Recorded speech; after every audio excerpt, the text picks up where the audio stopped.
Ketiga, lingkungan pendidik dan tenaga kependidikan. Keempat, partisipasi siswa.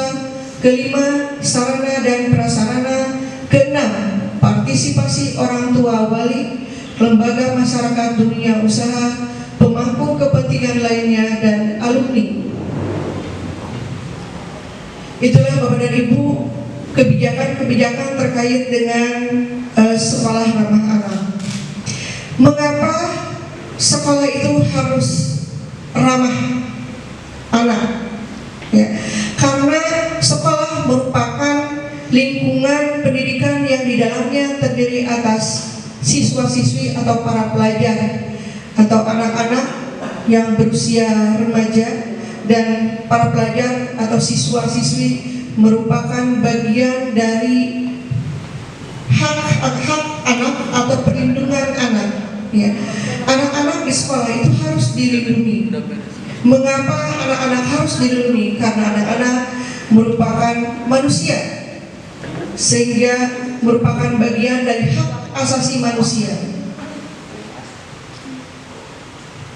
Apa itu hak anak? Yang merupakan bagian dari hak asasi HAM dan merupakan bagian dari integral dari hak asasi manusia. Tadi sudah saya sampaikan bahwa anak adalah manusia. Anak melekat pada anak, tidak bisa dicabut, tidak bisa dibagi-bagi dan dipilih-pilih. Dan hak anak tidak ada hubungannya dengan kewajiban anak. Maka dari itu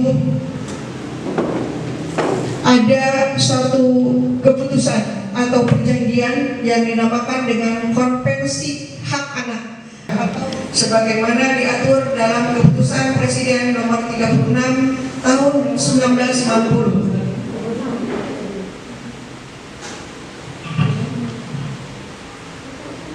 Selanjutnya, apa saja standar hak asasi manusia? Dalam hal ini berkaitan dengan hak anak-anak, yaitu kita harus menciptakan kondisi kerja dan peradilan anak, itu diantaranya, dan mengatur hal-hal khusus yang berhubungan dengan anak, misalnya pendidikan dasar dan menengah, yaitu sekolah salah satunya.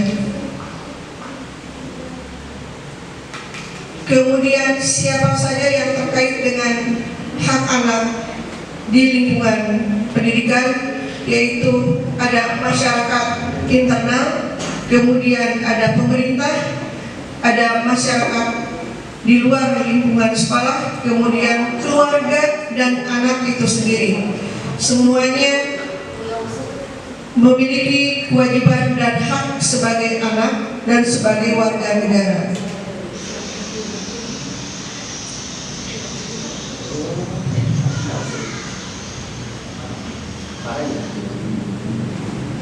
Selanjutnya Bapak dan Ibu, maka terkait dengan perlindungan terhadap anak, kita harus memperhatikan bagaimana hal-hal yang terjadi di sekolah, terutama dengan tindak kekerasan terhadap anak.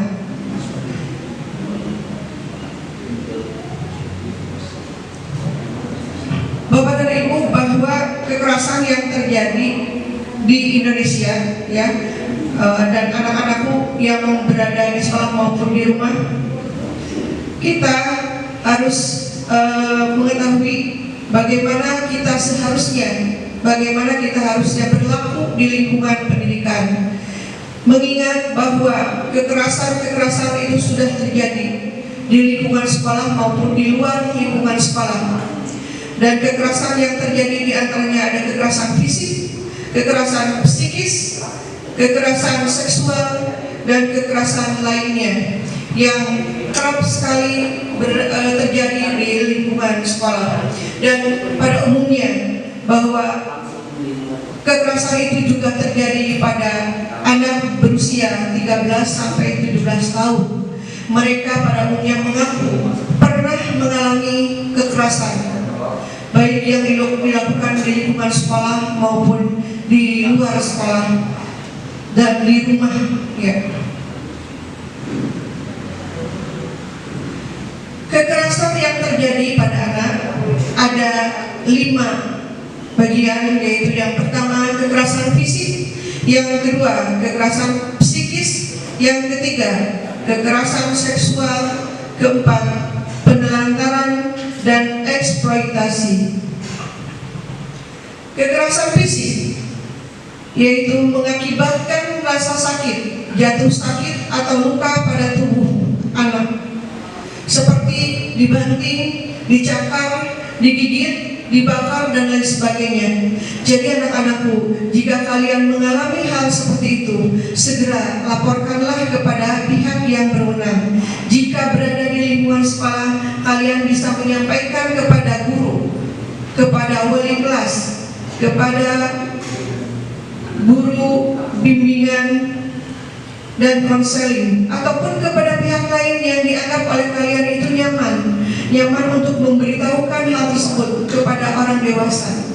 Jika di rumah, silakan kalian sampaikan kepada orang tua, kepada keluarga, bahwa kalian pernah mengalami hal itu, hal kekerasan, untuk ditindaklanjuti. Jadi anak-anakku, jangan segan, jangan malu, jangan takut untuk menyampaikan hal-hal terkait kekerasan yang sudah kalian alami. Karena jika dibiarkan, itu akan berlanjut ke masalah psikis. Kalian akan merasa tidak percaya diri, tidak mau bergaul, tidak mau belajar karena mengalami kekerasan tersebut. Untuk itu, marilah anak-anak yang di sekolah maupun yang berada di rumah untuk menjaga diri kita masing-masing. Kemudian kita juga harus memberanikan diri menyampaikan hal-hal terkait dengan kekerasan, baik di lingkungan sekolah maupun di rumah. Selanjutnya, kekerasan psikis. Kekerasan psikis tidak terasa secara fisik tentunya, tetapi rasa tidak nyaman bahkan menimbulkan trauma yang berkepanjangan terhadap diri anak. Kekerasan ini juga sering terjadi berulang-ulang tanpa disadari atau tidak disadari oleh pelaku. Misalnya diremehkan, dibentak, dipermalukan sehingga menimbulkan rasa sakit dalam hati dan menimbulkan rasa dendam kepada orang yang melecehkan, menghina atau mempermalukan. Maka dari itu kalian juga harus benar-benar menjaga sikap supaya terhindar dari perbuatan kekerasan fisik kepada kalian. Anak-anakku, kekerasan yang lainnya yaitu kekerasan seksual. Nah, kekerasan seksual juga kerap terjadi di lingkungan pendidikan. Bahkan juga bisa terjadi di lingkungan pendidikan sekolah dasar. Oleh karena itu, marilah kita menjaga diri kita supaya terhindar dari kekerasan seksual. Kekerasan seksual, contohnya pemaksaan hubungan seksual dengan cara yang tidak wajar dan atau tidak disukai, pemaksaan hubungan seksual dengan orang lain yang bertujuan komersial atau ada tujuan tertentu. Di antaranya ada perkosaan, sodomi, dilecehkan, dan lain-lain. Nah, anak-anakku, bila kalian mengalami hal tersebut, maka seperti yang sudah tadi Ibu sampaikan, segeralah melaporkan atau memberitahukan kepada pihak yang lain, kepada pihak yang lebih dewasa, untuk mencari solusi bagaimana selanjutnya. Mudah-mudahan di lingkungan sekolah kita tidak terjadi hal seperti itu. Oleh karena itu, marilah seluruhnya warga sekolah menjaga ketertiban lingkungan sekolahnya supaya terhindar dari segala bentuk kekerasan baik yang terjadi di sekolah maupun di luar sekolah. Kekerasan berikutnya yaitu penelantaran. Penelantaran yang dilakukan secara sengaja atau karena kecerobohan dan kelalaian atau gagal memberikan pemenuhan atas dan atau mengancam dari tidak terpenuhinya hak anak atas keamanan fisik dan tumbuh kembang, seperti memberikan makanan bergizi, tidak disekolahkan. Hal tersebut termasuk ke dalam penelantaran. Jadi anak-anakku di rumah, syukur alhamdulillah yang memiliki keluarga yang betul-betul memperhatikan kepada kalian, memenuhi semua kebutuhan kalian, baik dari segi makanan, minuman, ya, terutama makanan yang bergizi, karena itu terkait dengan tumbuh kembang kalian. Kemudian kalian pada saat ini sudah disekolahkan, yaitu bersekolah di SMP Negeri 2 Cianjur. Berarti salah satu kewajiban orang tua sudah terpenuhi, yaitu menyekolahkan anaknya di jenjang pendidikan SMP. Berarti alhamdulillah kalian termasuk anak yang beruntung, karena kalian sudah disekolahkan oleh orang tua kalian dan berada di SMP Negeri 2 Cianjur. Artinya kalian tidak termasuk ke dalam penelantaran anak. Selanjutnya, eksploitasi. Eksploitasi ini terkait dengan memanfaatkan ekonomi, seksual dan lainnya seperti pekerja anak, trafficking, eksploitasi seksual komersial.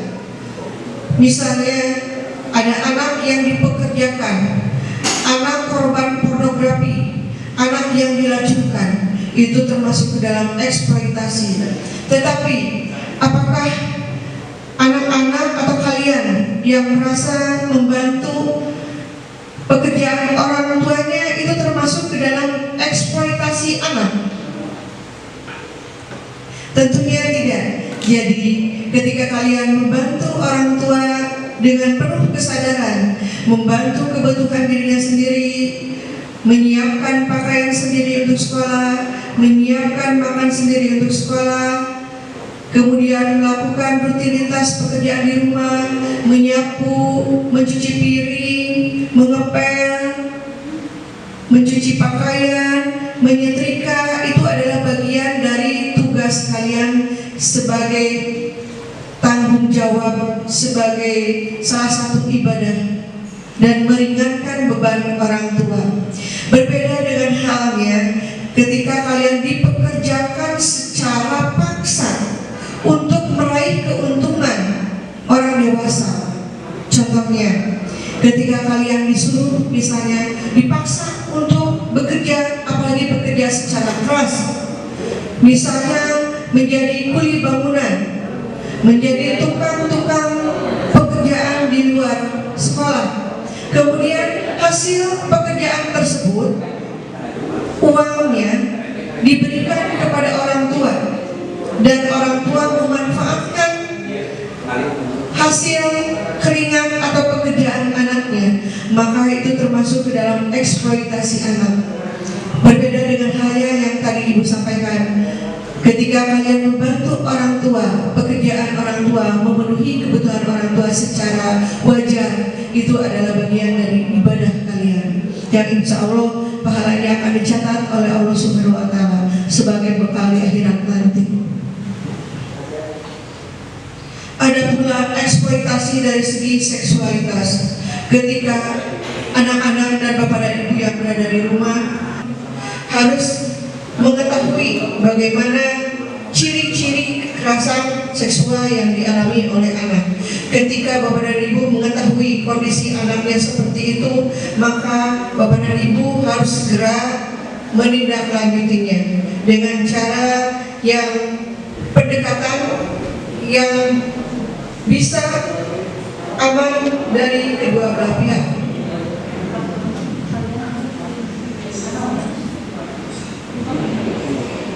Selanjutnya Bapak dan Ibu, kekerasan berikutnya yaitu eksploitasi. Eksploitasi berupa timbulnya perilaku abnormalitas atau distorsi pandangan terhadap seks. Beberapa anak jadi suka berbohong, merasa ketakutan, sulit melakukan atau bergaul dengan pihak lain. kemudian tidak mengenal kasih sayang. Sungguh sangat disayangkan bila sudah terjadi kepada diri anak, maka masa depan anak akan hancur.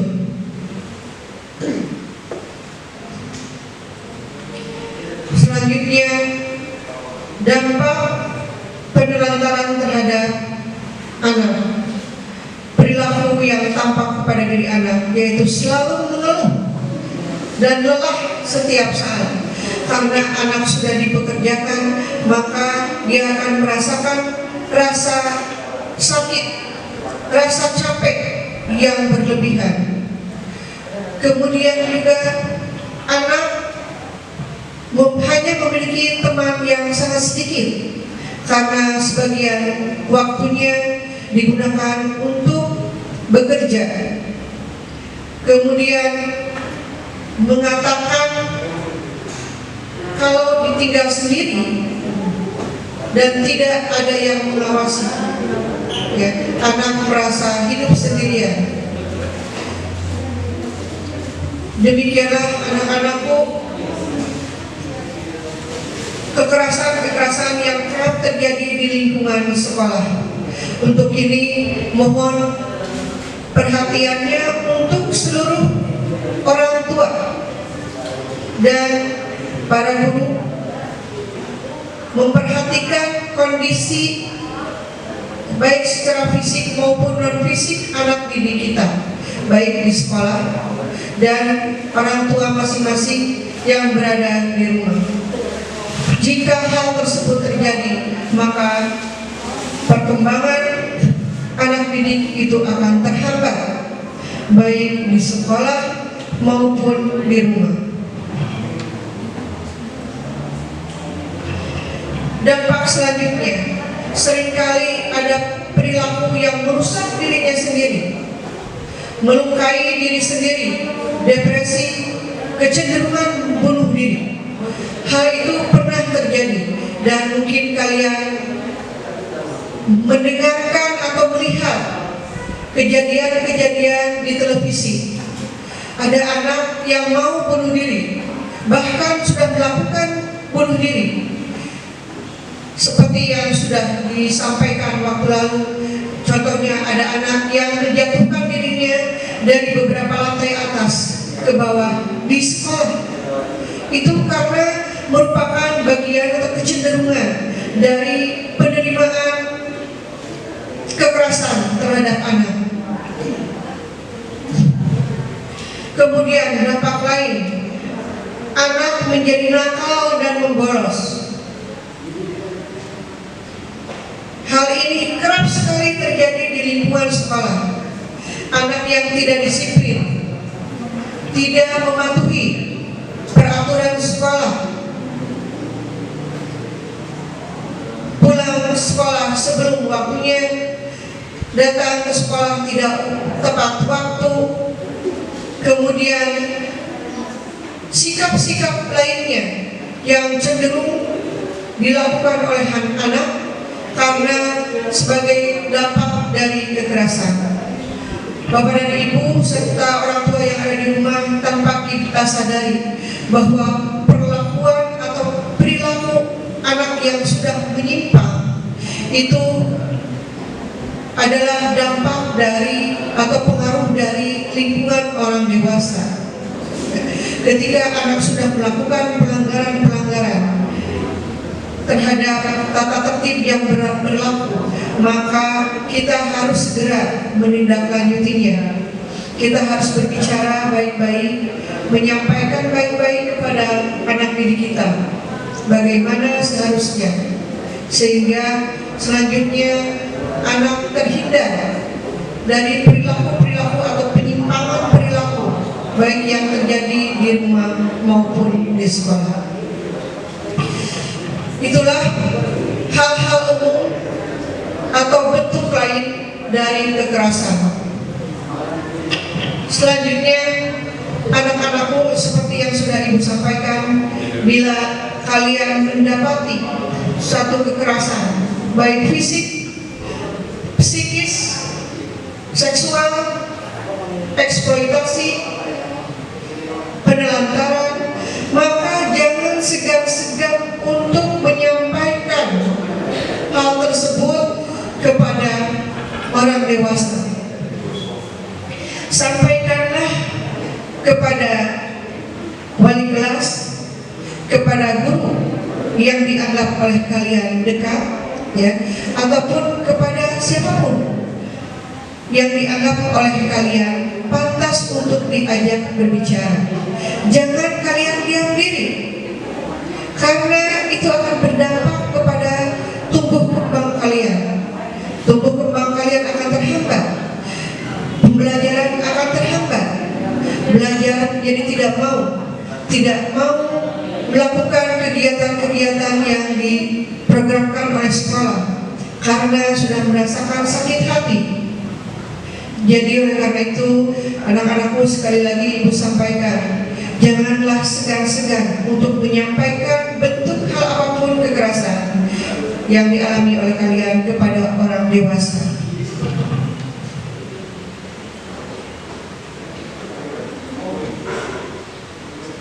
Ya, anak-anakku, itulah hal-hal terkait dengan bentuk kekerasan yang terjadi dalam lingkungan pendidikan. Untuk selanjutnya, sebagai bentuk dari sekolah ramah anak, bahwa lingkungan hidup, lingkungan budaya dalam suatu sekolah juga itu sangatlah penting. Seperti halnya kebiasaan-kebiasaan atau kebiasaan yang sudah dilakukan di SMP Negeri 2 Cianjur ini. Ketika pertama kali datang ke sekolah, kalian akan disambut oleh kakak-kakak kelas kalian. Disambut dengan ucapan selamat datang, kemudian ucapan selamat untuk belajar, ucapan salam, ya, dengan senyum, salam, sapa. Itu adalah kebiasaan yang sudah baik yang terjadi di sekolah kita. Selanjutnya, pembiasaan yang dilakukan pada hari Jumat, sholat duha, kemudian tausiah, kemudian Asmaul Husna, kemudian pembiasaan membaca. Nah, itu adalah bagian-bagian dari kegiatan yang dilakukan oleh siswa-siswi SMP Negeri 2 Cianjur sebagai pemenuhan sekolah ramah anak. Jadi sekolah ramah anak tidak saja memerhatikan tentang bentuk-bentuk kekerasan, tetapi juga pemenuhan lingkungan hidup yang bersih, sehat, ya, sehingga terjadi atau menciptakan lingkungan sekolah yang ramah anak. Proses pembelajaran pun itu akan berpengaruh terhadap sekolah ramah anak. Pembelajaran yang dilakukan secara kondusif, tidak terjadi kekerasan antara guru dan anak, itu akan menciptakan pembelajaran yang nyaman, sehingga anak-anak akan merasa betah tinggal di sekolah dan mengikuti pembelajaran dengan baik. Begitu pula sarana prasarana yang ada di lingkungan sekolah merupakan bagian dari terciptanya sebuah sekolah yang ramah. Prasarana yang baik, nyaman, akan menyebabkan anak-anak nyaman untuk belajar. Tidak ada bangunan-bangunan sekolah yang membahayakan.